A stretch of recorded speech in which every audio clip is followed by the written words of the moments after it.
छतरपुर पाटन में मूलभूत सुविधाओं को लेकर युवा समाजसेवी सह युवा एकता मंच छतरपुर पाटन विधानसभा के अध्यक्ष संदीप सरकार ने शनिवार को छतरपुर विजय तारा होटल में प्रेस कॉन्फ्रेंस की। प्रेस कॉन्फ्रेंस में जानकारी दिया कि छतरपुर अनुमंडल में अस्पताल में स्वास्थ्य की लचर व्यवस्था है। साथ ही कहा कि अबुआ आवास योजना में लूट मची हुई है।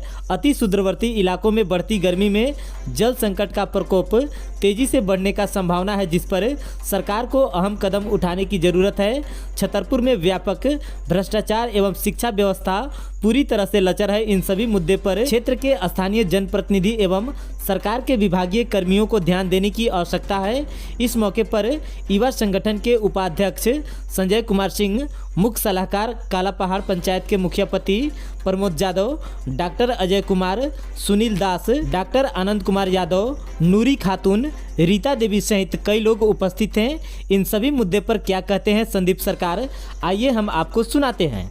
विभिन्न तरह की समस्याएं हो रही हैं और मैं उन समस्याओं से यहाँ के प्रशासन को और यहाँ के स्थानीय जनप्रतिनिधि को अवगत कराना चाहता हूँ, ताकि उनकी पहल से हमारे यहाँ आम पब्लिक को समस्याओं का समाधान हो सके। मैं 2-3 चीज़ टॉपिक वाइज बात करूँगा, जिससे कि जिला प्रशासन के लोग भी इस पर पहल कर सकें। सबसे पहले मेरी जो बिंदु रहेगी वह रहेगी स्वास्थ्य के मुद्दे को लेकर। आप लोग जानते हैं कि छतरपुर में अनुमंडलीय अस्पताल है, लेकिन फिर भी यहाँ के आम पब्लिक को बेहतर इलाज के लिए जिला मुख्यालय में छतरपुर से 45 किलोमीटर दूर जानी पड़ती है। इसका मुख्य कारण यह है कि अनुमंडलीय हॉस्पिटल बना तो दिया गया है, लेकिन उसमें तमाम व्यवस्थाएं नहीं है। मैं बताना चाहूँगा, यहाँ डिजिटल एक्सरे की मशीन उपलब्ध नहीं है, यहाँ ब्लड बैंक की व्यवस्था नहीं है, यहाँ ICTC केंद्र नहीं है, यहाँ अर्थो न्यूरो प्रसूति रोग विशेषज्ञ स्पेशलिस्ट डॉक्टर्स नहीं है।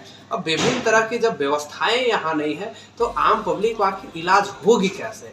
अब इसका ये नुकसान होती है कि आम लोगों को यदि कभी भी नाइट में डे में किसी भी तरह का विभिन्न छोटी मोटी बीमारी भी होती है तो उन्हें इलाज के लिए डाल्टनगंज जाना पड़ता है। तो मैं चाहूँगा, सिविल सर्जन से भी मेरी इस बिंदु पे बात हुई थी, यह अनुमंडलीय अस्पताल की नॉर्म्स में है, यहाँ ब्लड बैंक की व्यवस्था होनी अत्यंत आवश्यक है। तो मैं चाहूँगा कि इस पर पहल किया जाए, यहाँ का स्थानीय जनप्रतिनिधि पहल करे और तमाम व्यवस्थाएं जो उनके नॉर्म्स के अंतर्गत आते हैं उपलब्ध कराने की कोशिश करें।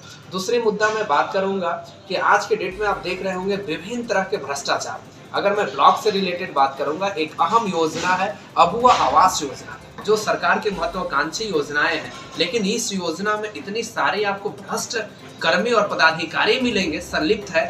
यदि मुझे लगता है कि जिला प्रशासन के द्वारा प्रखंड स्तरीय और पंचायत स्तरीय जांच कर दी जाए तो कई एक लोग की निलंबित करना पड़ेगा। मैं बताना चाहूँगा, सरकार का यह रूल्स था कि सरकार आपके द्वार कार्यक्रम में जितने भी आवेदन प्राप्त होंगे उसको अबुआ आवास के पोर्टल पर एंट्री करनी थी।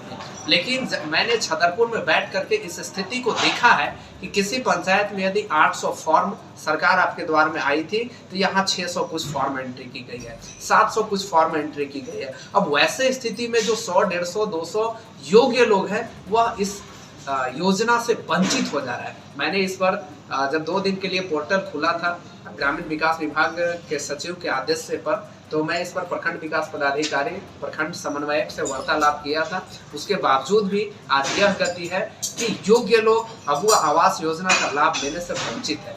मैं बताना चाहूँगा, आज के डेट में जैसे आप लोग देख रहे होंगे सड़क दुर्घटना काफ़ी बढ़ती जा रही है। इसका भी मुख्य उद्देश्य यह है, नशीले पदार्थ का काफ़ी बिक्री। आजकल अनेकों दुकान में जो रजिस्टर्ड नहीं है, जो अलाउ नहीं है, गैरकानूनी तरीके से भी नशीले पदार्थ का बिक्री की जा रही है। दूसरी इसका कारण यह है कि आप देखिएगा स्पीड पर नियंत्रण नहीं है। जो मालवाहक गाड़ियां हैं, जो ट्रक है, उनका स्पीड जब हाईवे पे जाते हैं तो 100 चलते हैं, 120 चलते हैं। आखिर उसका नियंत्रण करेगा कौन? मैं पलामू प्रशासन से इस पर सवाल खड़ा करता हूं कि आपको जगह जगह पर CCTV कैमरे अपने प्रशासन के लोगों को भेज करके इस पर नियंत्रित करवाने की आवश्यकता है। यदि मालवाहक गाड़ियां कंट्रोल हो जाए, स्पीड पे नियंत्रण हो जाए, प्रत्येक 3 से 5 किलोमीटर के अंतराल पे कहीं कहीं CCTV कैमरा लगा करके और उसकी निगरानी की जाए, और तो मुझे लगता है कि बहुत जल्द दुर्घटना को हम लोग छतरपुर में रोक पाएंगे। अगर पलामू में सबसे ज़्यादा कहीं दुर्घटना होती है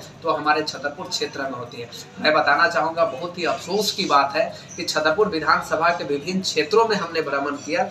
कई एक ऐसे गांव हैं जहां 10 साल से 20 साल से लगातार सड़क नहीं बनी हुई है। मैंने एक पड़वा क्षेत्र की बताना चाहूँगा, मानेहार से जब एंट्री करते हैं छेछौरी लामी पत्रा एक मार्केट है जो फेमस मार्केट है, उसको हम लोग को प्रमोट करना चाहिए। लेकिन उस मार्केट में मानेहार से जाने के लिए मुझे लगता है 5 किलोमीटर के अंदर में आपको आधा घंटा का समय लग जाएगा। अगर कोई व्यक्ति सीरियस गंभीर हो, उसको एम्बुलेंस से आने की आवश्यकता हो जाए तो गांव से सड़क तक निकलने में उनको आधे घंटा से ज़्यादा की समय लग जाएगी और स्थिति काफ़ी खराब हो जाती है। तो मुझे लगता है कि सड़क पर भी विशेष रूप से ध्यान देनी चाहिए यहाँ का स्थानीय जनप्रतिनिधि को।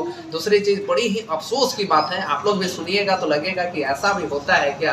अफसोस की बात है, यहाँ का जनप्रतिनिधि एसी बहुल्य है और एसी कौन से हमेशा होते हैं, लेकिन एक गाँव है काला पहाड़ की जिसको छुछिया का बगल का टोला है, वहाँ भुइयां समाज के लोग बिलोंग करते हैं, ऐसे समुदाय के लोग हैं। अफसोस की बात यह है कि वहाँ पीने के लिए पानी न तो कुआं है न तो कल है, लोग विवश है, आज भी जाकर के नदी का पानी उठा करके पीते हैं।